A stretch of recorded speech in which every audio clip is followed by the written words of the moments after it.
नमस्कार। आज के लेक्चर में कक्षा 9 के लिए एक्सरसाइज 10.3 को करने से पहले कुछ प्रमेय करेंगे, थ्योरम्स करेंगे। थ्योरम 10.3, एक वृत्त के केंद्र से जीवा पर डाला गया लंब जीवा को समद्विभाजित करता है। इसका मतलब क्या है? ये हमारे पास एक वृत्त है,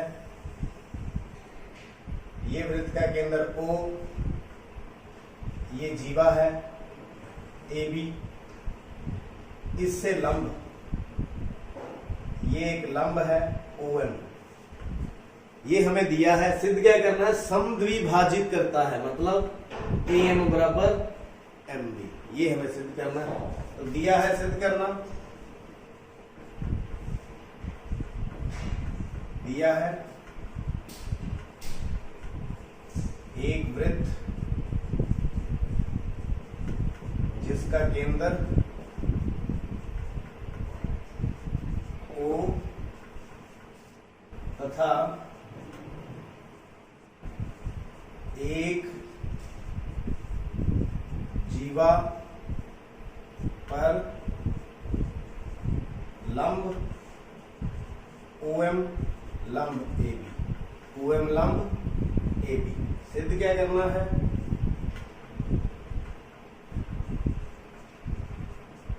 सिद्ध करना समद्विभाजित करता है, AM बराबर MB, इसको सिद्ध करना है। समद्विभाजित करेगा तो सबसे पहले मिला ले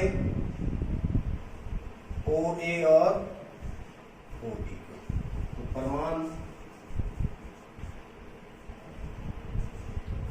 O को A तथा B से मिलाएं। मिलाने के बाद क्या करना है? बहुत आसान है, दोनों को सर्वांग सिद्ध करेंगे और हमारा जो पर्पस है वो हल हो जाएगा।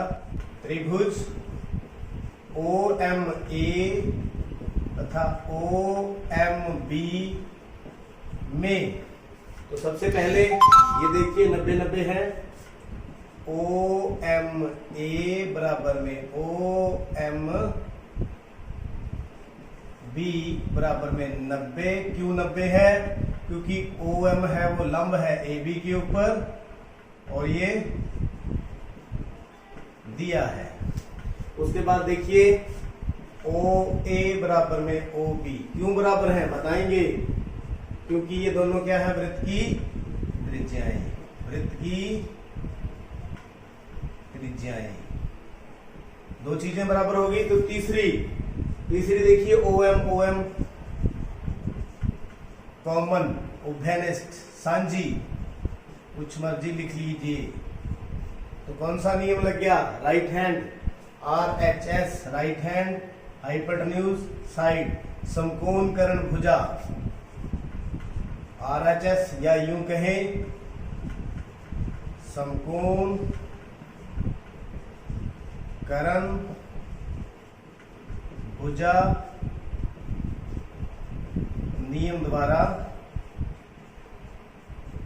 त्रिभुज OMA सर्वांग है त्रिभुज OMB। ये दोनों क्या है? सर्वांग है। सर्वांग है तो इनका सब कुछ बराबर होगा, सभी अंग समान होंगे।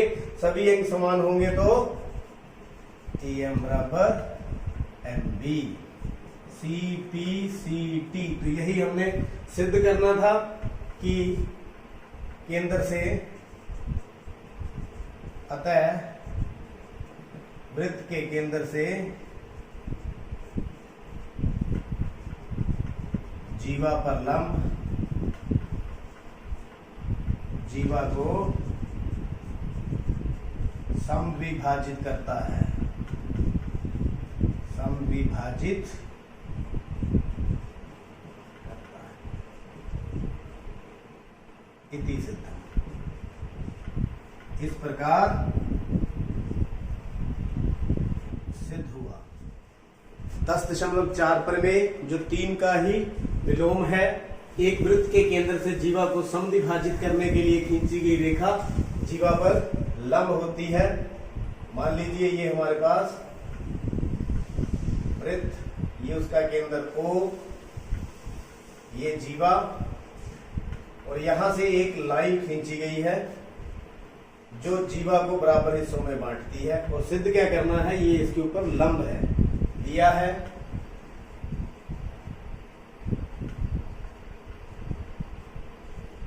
एक वृत्त जिसका केंद्र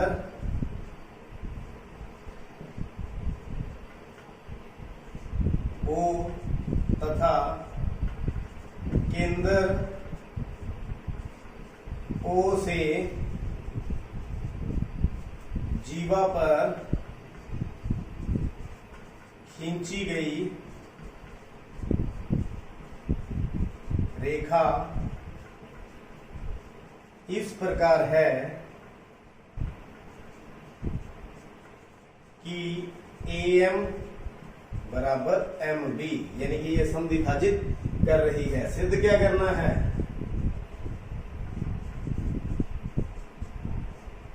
सिद्ध करना है जो OM है वो लंब है AB पर। OM किसके ऊपर लंब है, AB पर, या यूं कहें OMA बराबर OMB, दोनों कोण कितने कितने के हैं, नजदीक हैं। ये सिद्ध करना है, ये परपेंडिकुलर सिद्ध करना है। तो आइए प्रमाण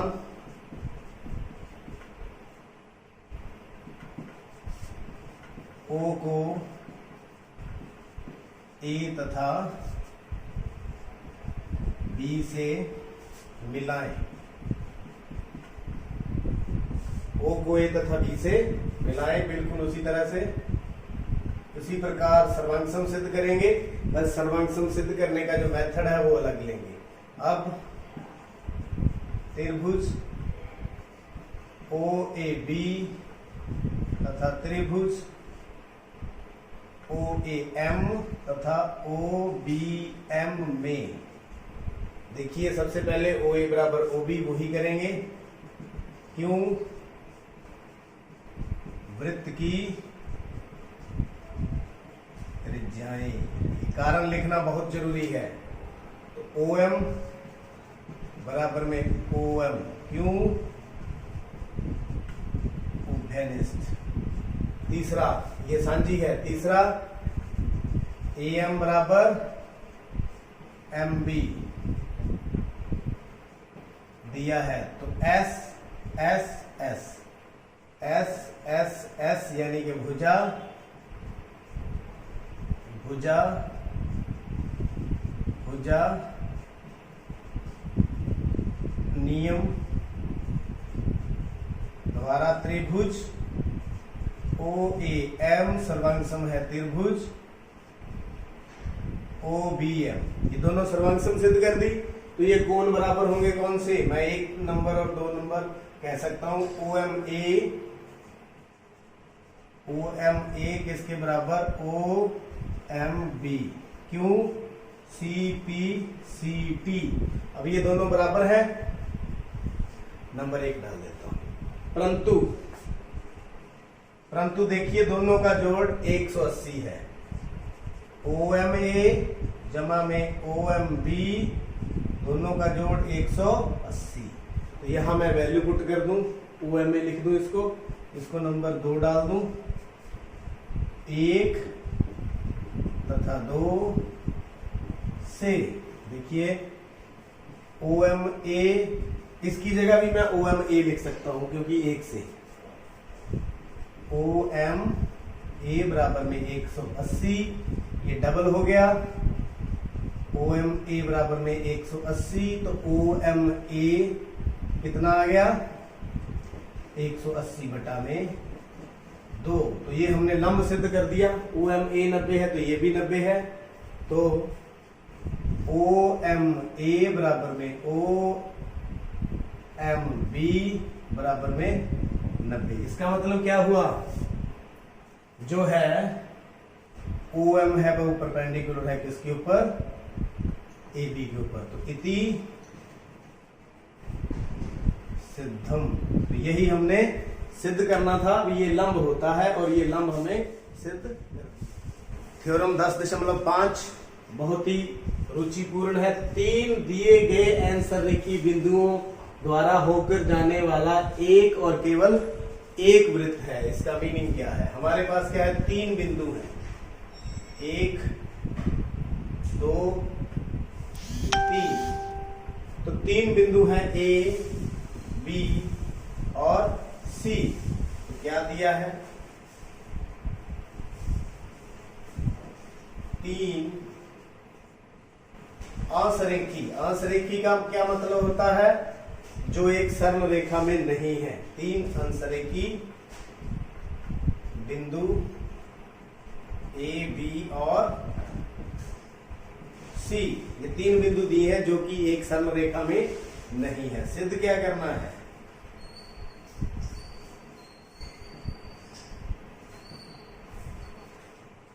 बिंदुओं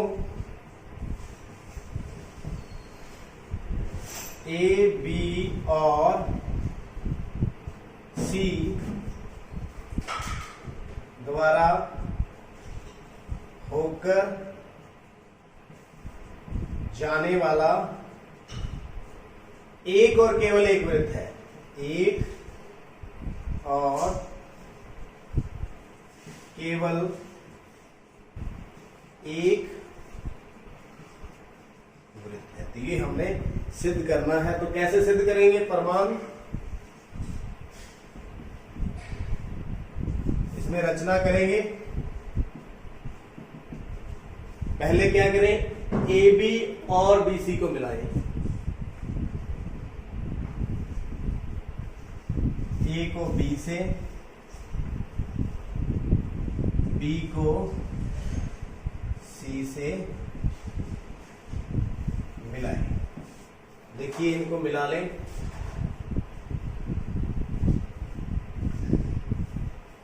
फिर क्या करें? A और B का लंब समद्विभाजक खींचें।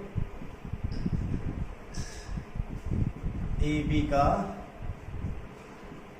तथा BC का लंब समद्विभाजक इसको इस तरह से इसका हम लंब समद्विभाजक खींच देंगे, आधी से ज्यादा प्रकार खींचते हुए। AB का इसी प्रकार आधी से ज्यादा प्रकार खोलते हुए।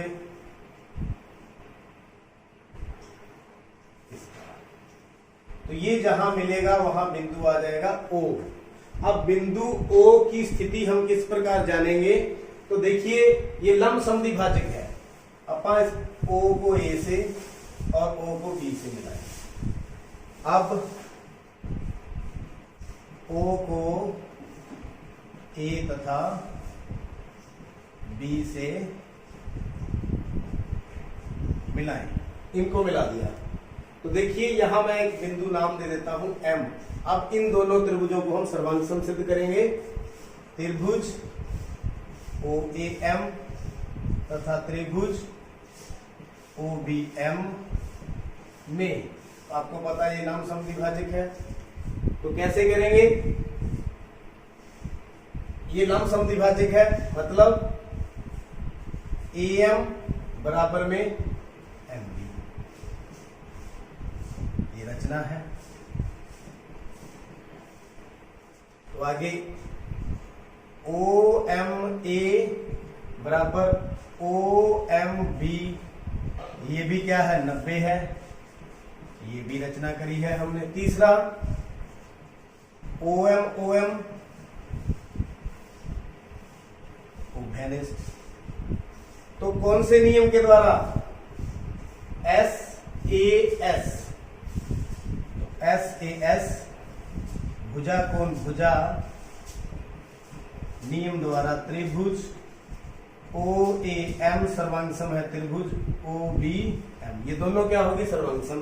सर्वांग सम होगी तो OA किसके बराबर हो गया? OB के CP CT, यानी कि सर्वांग सम त्रिभुजों के संगत भाग। इसको क्या डाल लूं? नंबर 1। इसी प्रकार जिस प्रकार ये की है त्रिभुज O, ये दोनों हमने कर दी। इसी प्रकार इन दोनों को ले लें, यहां N लिख दे देता हूं। OBN OBN और त्रिभुज OCN, ये दोनों सर्वांग होगी। तो यहां से OB किसके बराबर होगा? OC के, यानी कि OC बराबर OB नंबर 2। तो 1 और 2 से देखिए, 1 तथा 2 से क्या हो गया? OA किसके बराबर है? OB के। OB किसके बराबर है? OC के। ये तीनों बराबर हो गए, ये और ये। तो इसको क्या मान ले? बराबर में R मान लो, जो कि वृत्त की त्रिज्या है। इसका मतलब जो R है, जो O है, वो A से और B से और C से बराबर दूरी पर है। O AB तथा C से बराबर दूरी पर है, जो कि वृत्त की त्रिज्या मान लें। तो इसको वृत्त की त्रिज्या मानते हुए यहां प्रकार रख करके हम क्या कर सकते हैं? एक वृत्त खींच सकते हैं जो इन तीनों में से जाएगा, जो इन तीनों में से जाएगा। इस प्रकार हम कह सकते हैं 3 अंशरेखी बिंदुओं में से एक वृत्त जाता है। इस प्रकार हम कह सकते हैं कि 3 अंशरेखी बिंदुओं से वृत्त गुजरता है।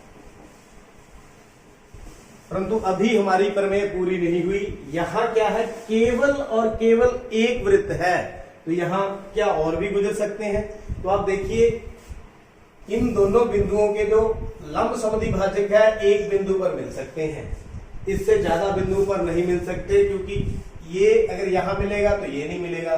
तो हम यूं कह सकते हैं, इनके जो लंब समद्विभाजक है केवल और केवल एक बिंदु पर मिलते हैं। बिंदुओं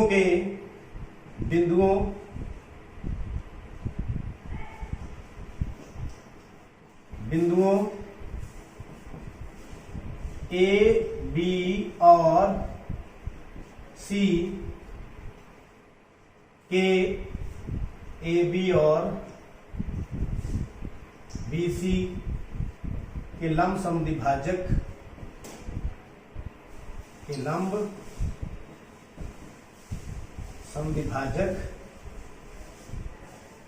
केवल एक ही बिंदु पर मिल सकते हैं, केवल एक ही बिंदु पर मिल सकते हैं।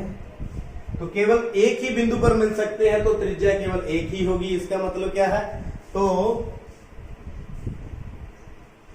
एक ही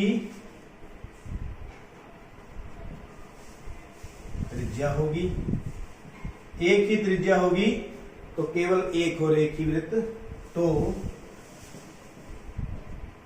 केवल एक ही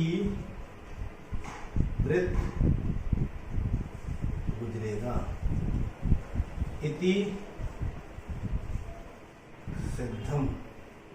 अब इसमें पहले हमने क्या किया था? एक वृत्त सिद्ध किया, इन तीनों बिंदुओं में से जाता है। फिर हमने अगली लाइन ये लिखी है कि इन दोनों का AB और BC का जो लंब समद्विभाजक केवल और केवल एक बिंदु पर मिलता है, इसलिए एक ही त्रिज्या हो सकती है और एक ही वृत्त पास करेगा।